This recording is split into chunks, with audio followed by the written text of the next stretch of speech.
we come to celebrate and pay homage to Robert L. Snow for his courage to join the Newcastle County Police Department in 1968. At that time, the Newcastle County Police Department was comprised of all white males, and as you will hear later, the racial tensions and civil unrest across the country were at an all-time high. Robert Snow's decision to embark on this path was not easy, as he faced opposition from some members of the law enforcement community and some members from the black community who could not understand why he would want to be a police officer at a time when relationship between the African American community and law enforcement was strained. In spite of all this, he went after his goal and he achieved it. He went on to have a successful 20-year career that he could be proud of. But most importantly, Robert Snow opened the door for others to follow. Robert's wearing of the Newcastle County Police uniform was an inspiration to other African Americans that they too can make a positive difference in their community by becoming a police officer.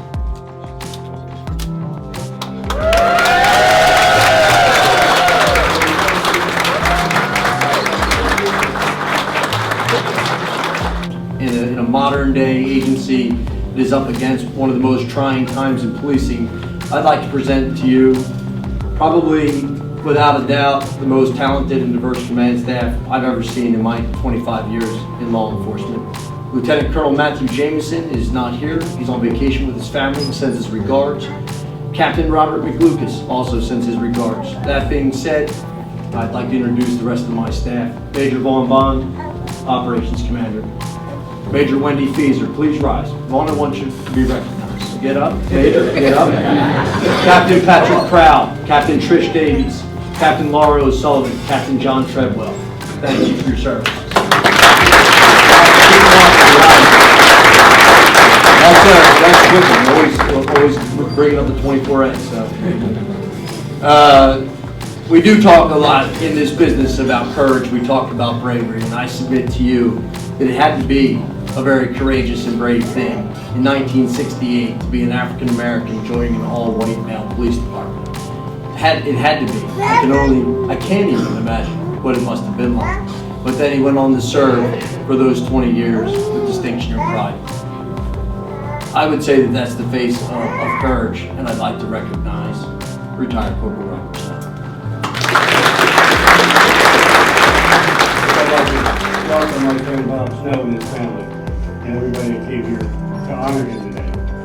But let me set the stage how I first met Bob. 1975, I graduated from Recruit Academy. We were out of the engineering building in an old elementary school, much different than where you stand today. And at that time, Bob was very popular. He had been 6 years of experience, which was godly back then, because everything was just getting started. On the county police, and Bob, I'm going to tell the one story that I've never talked publicly about for 38 years, but you run your mouth to all your friends here today about the police car that was stolen. This is the first time. I'm a new recruit, and there's a Lieutenant Asphalt. It was the supervisor lieutenant, which was God back then, who will be part of this story. But, and Dennis Williams appreciate this because he got in trouble more than me back then. So this is the first time I could talk about it. But there was a person that was stealing cars, and he was doing quite a job. And thought I was pretty good. I was in Bittersweet Timbers. I went up there, hid my police car, knocked on his door. He answered it. I pulled him out, put the handcuffs on him. Nobody could catch him. Back then we had poor radios, poor cars, and no backup. So I'm driving back to the building, Kirkwood Highway, and I stop at 141 and 52, and there's a drunk in the road. I call the center, and they say nobody available. You got to go out and check it.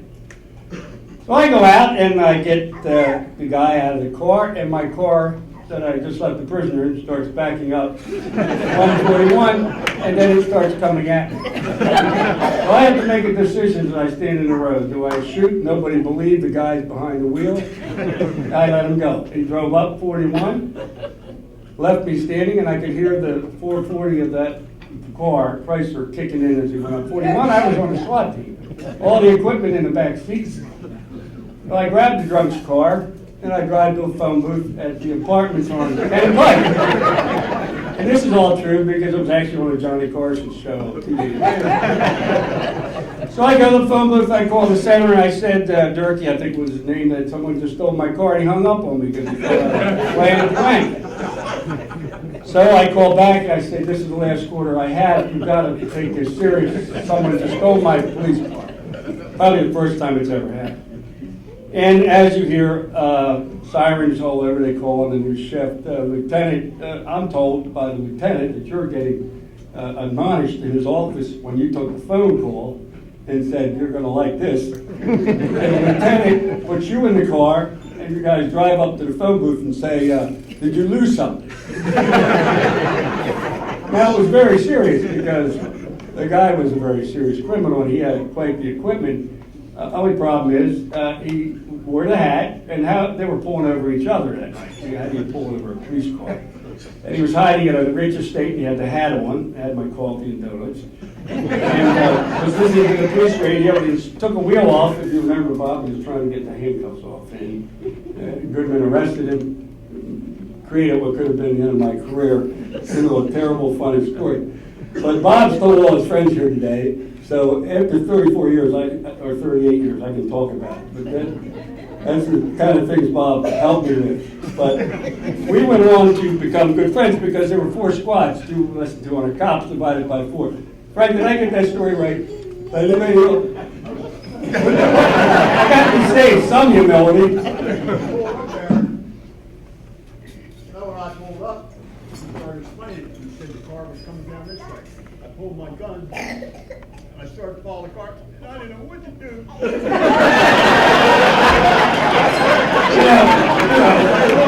Your son's still in this car.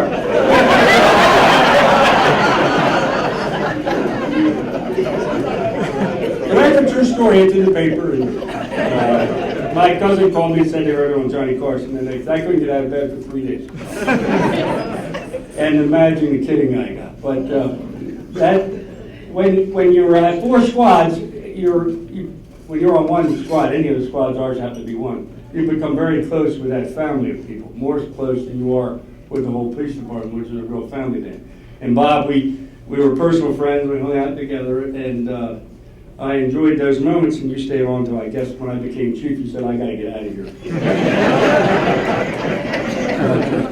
Our friendship over the years remains strong, and every retired person in this room would agree with you that we all stand on your shoulders and those of the senior officers in this room. When you see this great police department the way it is now, I often think that they don't know where they came from. And Bob, you made so much of that. We're so glad that we could name this room after you today, and I thank Joe Bryan and all the public safety staff for making that decision and honoring you today for being the great veteran and officer that you are. And I can't thank you enough, my old friend.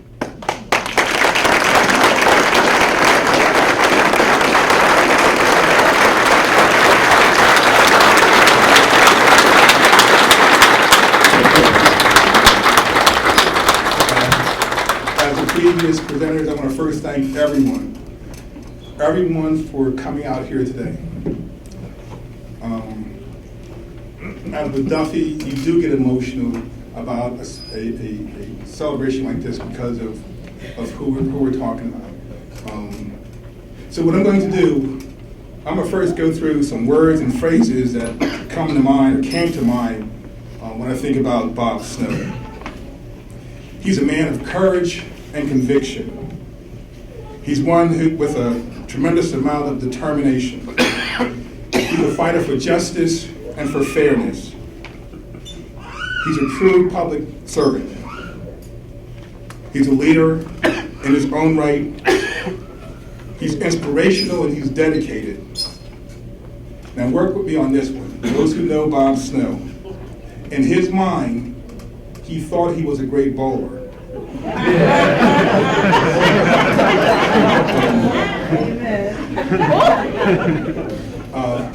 Back in the day, we used to have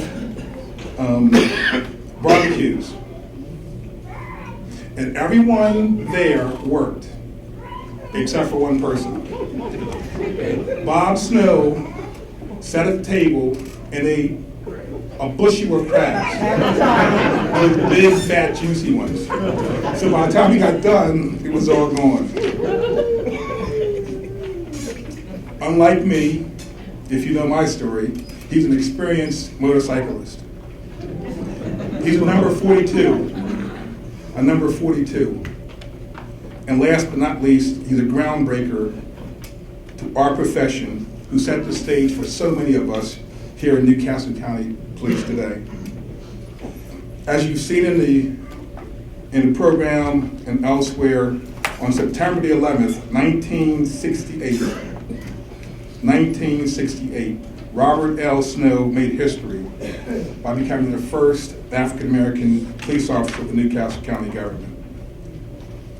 Several weeks ago, we had a meeting with Bob at his home, and he told the group of us about how this came about, how he decided to become a police officer. He talked about the struggle that it took, and more importantly, the support that he received during that process.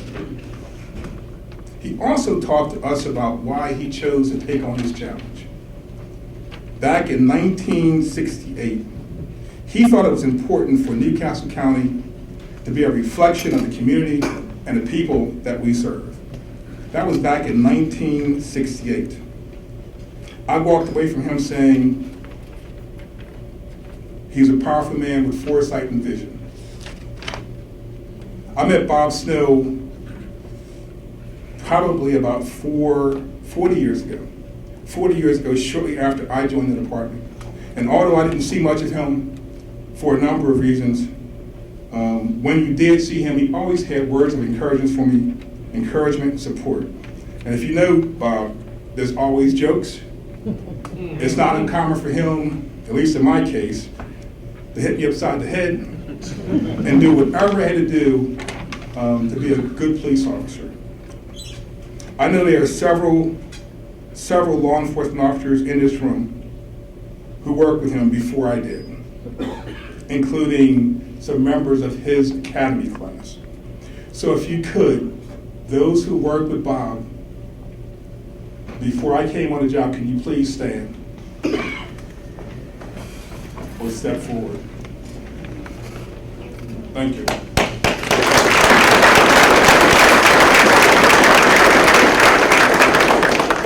Earl, I want you to know that after I got this idea of dedicating something to you by primarily some folks on staff, Captain John Treadwell, and after having some discussion in-house, I took it to our county executive, Gordon. And before I could get it out of my mouth, he said yes. He said, do whatever you have to do to make it happen. So we did. I first met with my staff, Colonel Setting, Chief Miller, Chief Tan, and others in the department, and we got the same response. Bob, you should be proud to know that your family here at Newcastle County quickly embraced the idea of naming this room in your honor. And it wasn't just folks from public safety. There were people from the various departments, including special services, community service, IT, finance, the executive office, all of them, all of us pitched in to make this day happen.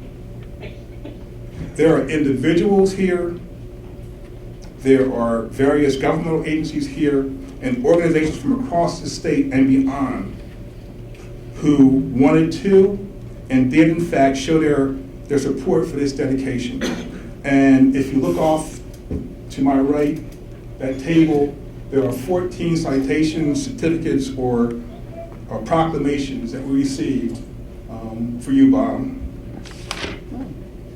A committee was formed, a committee that represented a cross-section of this department that include the Colonel, Major Bond, Captain Watson, Treadwell, and Crow, Sergeant Zakina Slayton,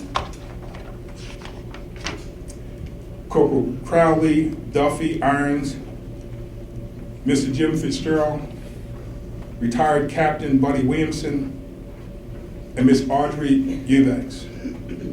These folks worked tirelessly for days and weeks and months to put this together.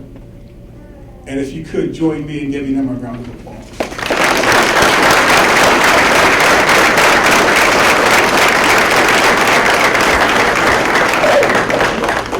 RL, I am pleased to let you know that what you started back in 1996 had a profound effect on our organization. We are indeed a first-class police organization that truly represents the community and the folks that we serve. As a department, I can tell you that we truly understand the value of diversity.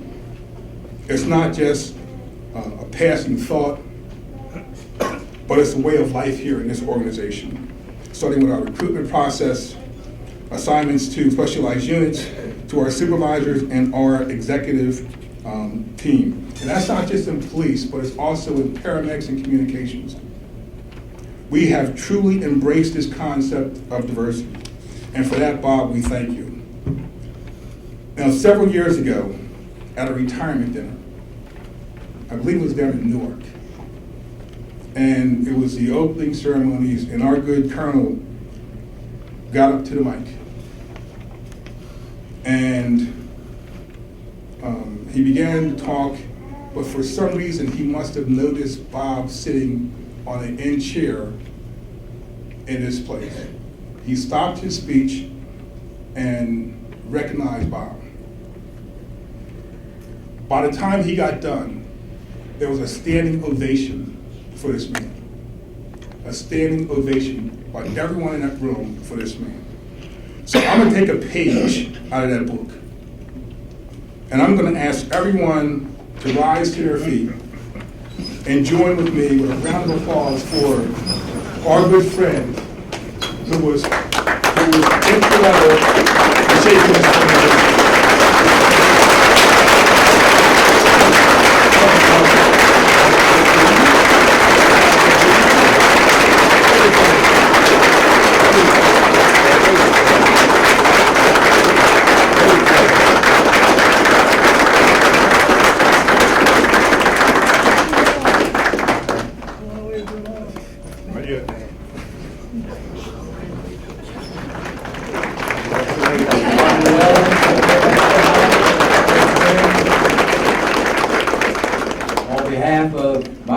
Extended family that I just introduced to you, we thank you from the bottom of our hearts.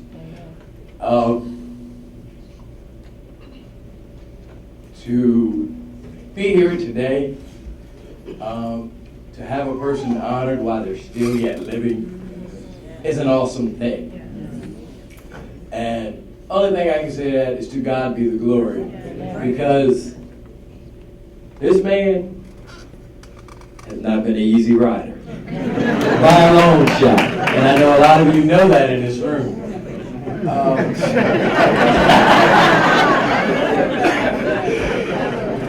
But however, we love him, we appreciate him, we're grateful for him to pave the way for so many.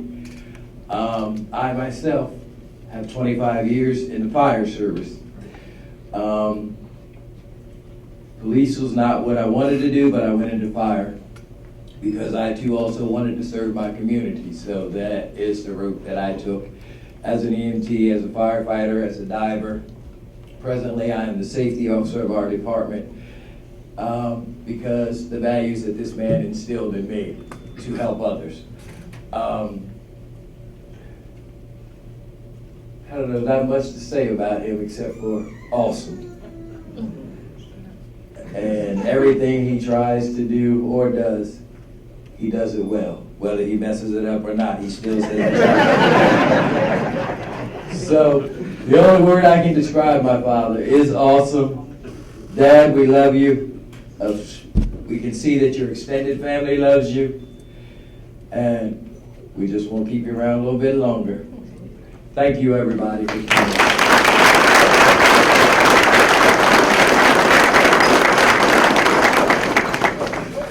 Thank you very much. Here's the other great thing about Mr. Snow, that he's from Sussex County.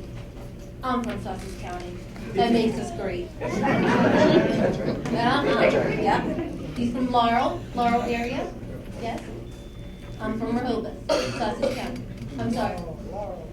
Laurel. Yes, I said Laurel, that's how you say it. Yes.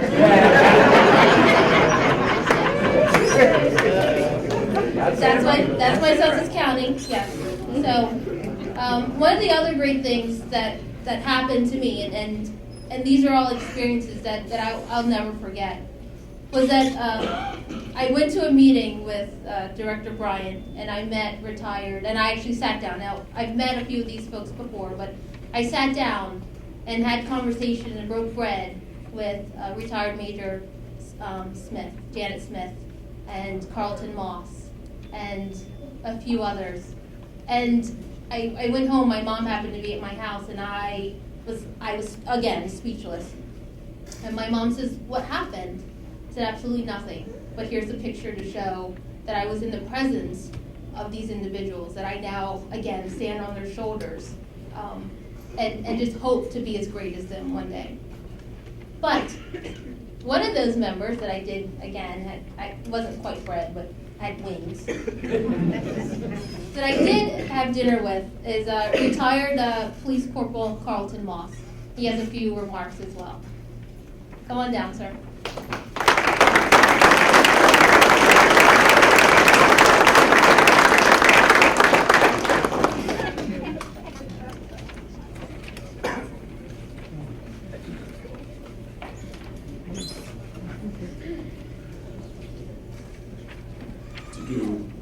County Executive Gordon, Director Bryant, my brothers and sisters of the law enforcement community, elected officials, members of Robert Snow's family, and other friends and guests that are here, good afternoon. I believe that a man should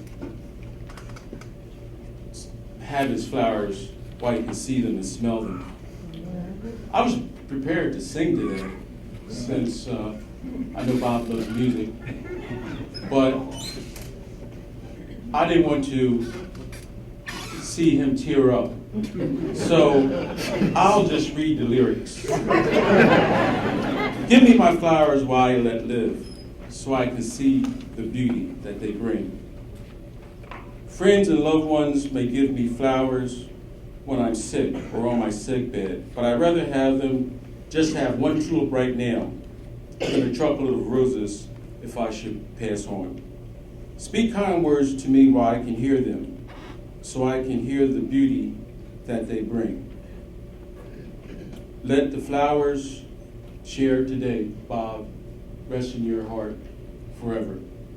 As a police officer, Bob Snow was a trailblazer, a survivor, and a fighter. By being the first African-American sworn officer hired by Newcastle County Police, he empowered others to follow him. I've known Bob for many, many years. I met him back in 1973. I know Bob Snow wanted a department that would be reflective of his community, which he served, and that was previously said, a goal that many jurisdictions in this country still strive for today. I salute you, retired Officer Snow. I'm proud to have worked with you for many, many years, and I'm proud to be your friend. We worked the old 3031 sector. Now, that would be Harris Corner, into Wilmington, 95, and the river. Back in the 70s, that was the Wild West. If you worked 3031, you got your butt kicked. So my sector partner was Bob. You couldn't have had a better sector partner.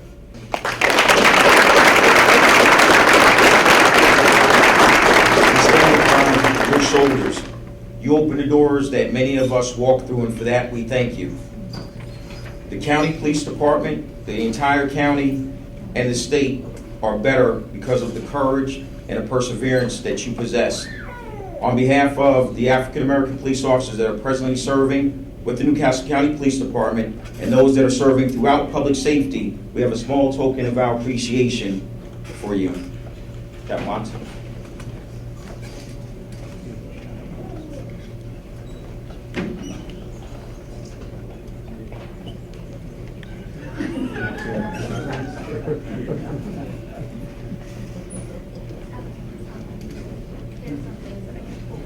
again, I know that I said that Mr. Snow wanted to go to Hawaii. And again, unfortunately, we can't get you to Hawaii, and he said darn. But I do have a sun hat for you to wear. And there's a little sign. Aloha.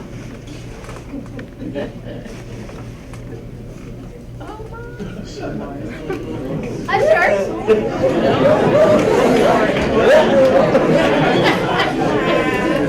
I won't put it on you now. And then a leg. Mr. Snow. Not as beautiful as the Hawaiians, but there's something to remind you of Hawaii.